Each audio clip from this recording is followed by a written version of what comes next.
Alright guys, here's a couple of games that have been submitted by subscribers, and we're going to start with Ed, who's rated 900, and he's got the black pieces. His opponent is the Little Fox Boy, rated 883. We have e4, e5, and the bishop's opening. Bishop comes out straight away to c4, and knight to c6, defends his pawn.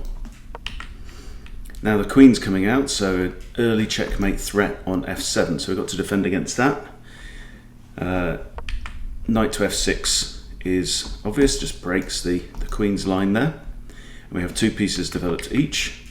And now knight comes out to h3, it can't come out to f3 because the queen's on there. And now, so Ed's playing a kind of reversed Vienna idea here, and this nice knight move onto d4 attacks the queen. It's also attacking the c2 pawn with a potential fork, so the queen is now forced to move a second time to defend c2, so loses a tempo for white there. And now bishop out to c5, knight comes in and black just castles. So here, it's not normally worth trading a knight and a bishop for a rook and a pawn. Okay, white now castles, and black here kicks the knight. You do kind of have to ask, is this a necessary move? Because is the knight a big threat? Okay, and is it worth weakening the kingside protection a little bit? But anyway, so now we have a counter-attack. So c3 attacks black's knight. We have knight attacked here. So what do you do in this situation? The knight simply retreats now to e6. And we could have an exchange here, but let's say bishop takes, pawn takes, knight takes would fork the queen and the rook and actually the bishop as well.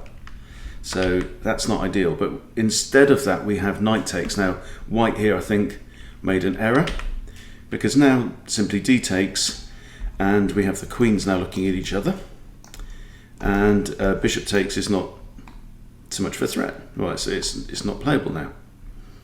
Okay, so queen comes across again, queen moves to g3. Now, if anything were to capture the knight, this pawn is actually pinned on the king. However, knight takes e4, attacking the queen. Queen attacks, captures a pawn as well. Now, here's what we have to notice. The queen is attacking the knight. The queen is attacking the bishop. But the knight is the defender of the bishop, right? The knight himself has no defender. So what you need to do in this situation is defend the knight. The bishop's already defended, so that's not the main threat. But we need to try and save both pieces. How do we save both pieces? Not all that straightforward. I mean, f5 would do it. This pawn is defended, but then attacked twice, so tricky situation.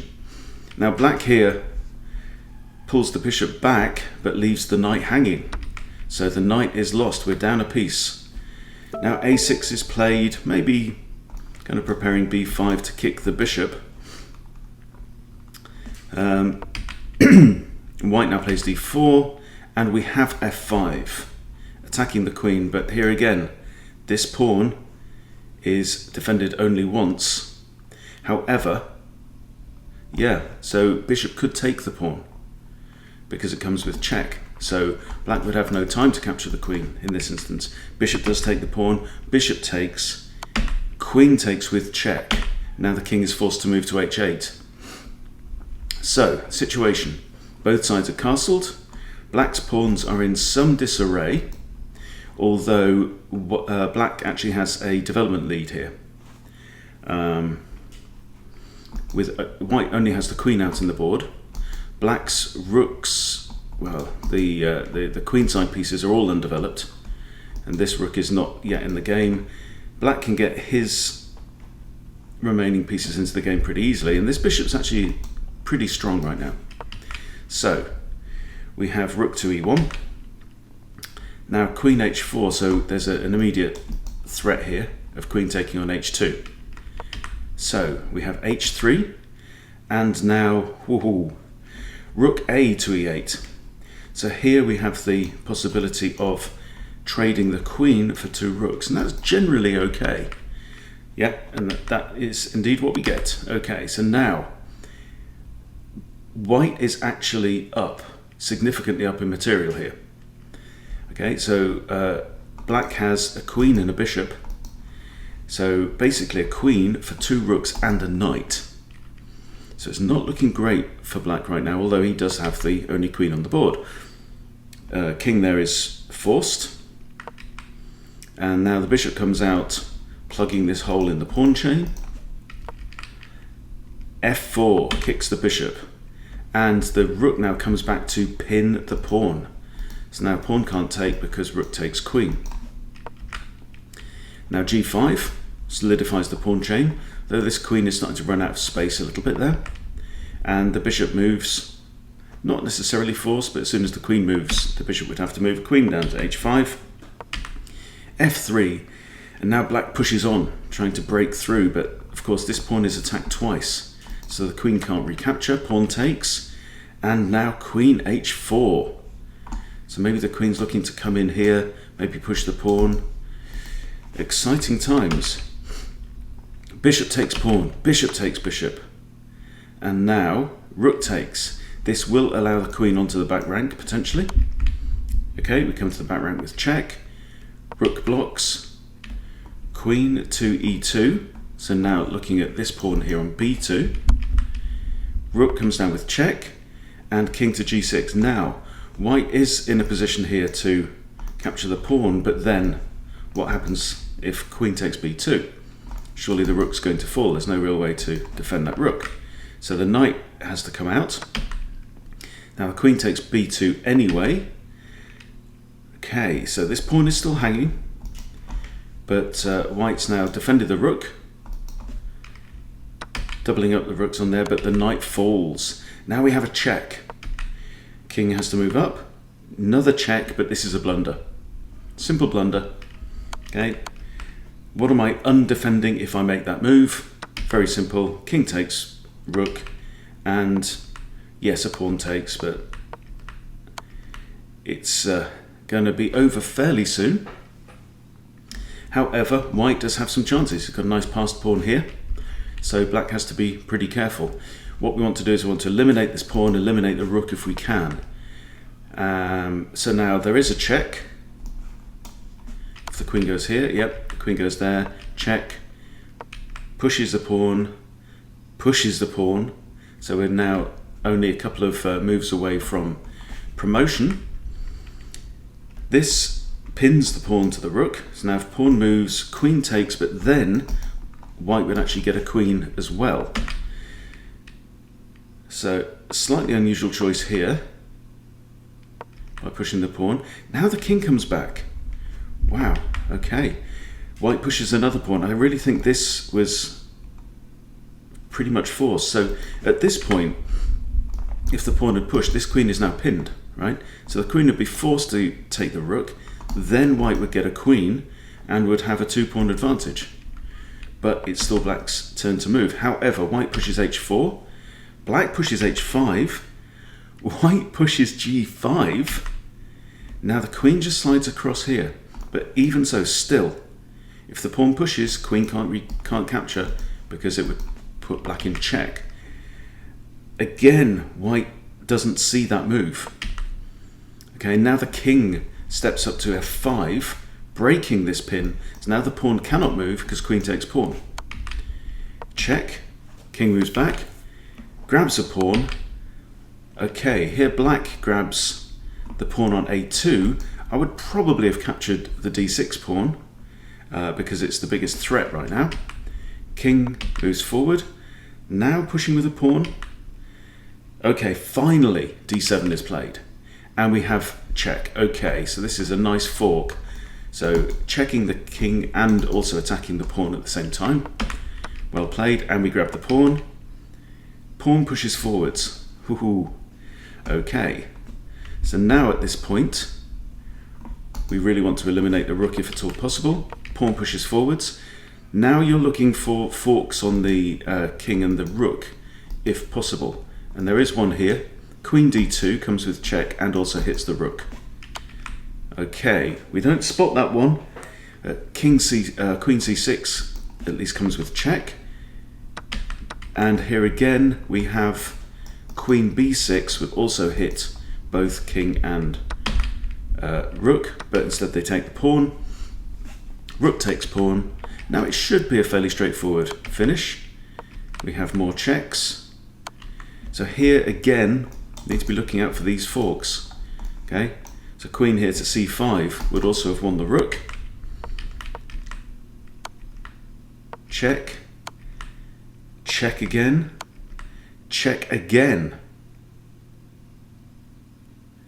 But so the only actual playable move here, I think, is king takes g3. Wow, living dangerously. Okay, queen to here now. There was another check. This is also possible. But now we have to worry about this passed pawn. Okay, rook comes in, but this is a blunder because queen can simply take the rook here. It's defended by the king, and that should be the end of the game. But black plays king takes h4. Queen's now looking at this pawn, so white tries to defend. Check here. Okay, moves, and now what would I play as black? There is the idea of queen to here, forcing the king to move. Yep, that's what's played. King moves down. King moves across now. Interesting. Rook now moves away from the pawn, so king can actually just capture the pawn here. King captures pawn, king down, and now very good endgame play.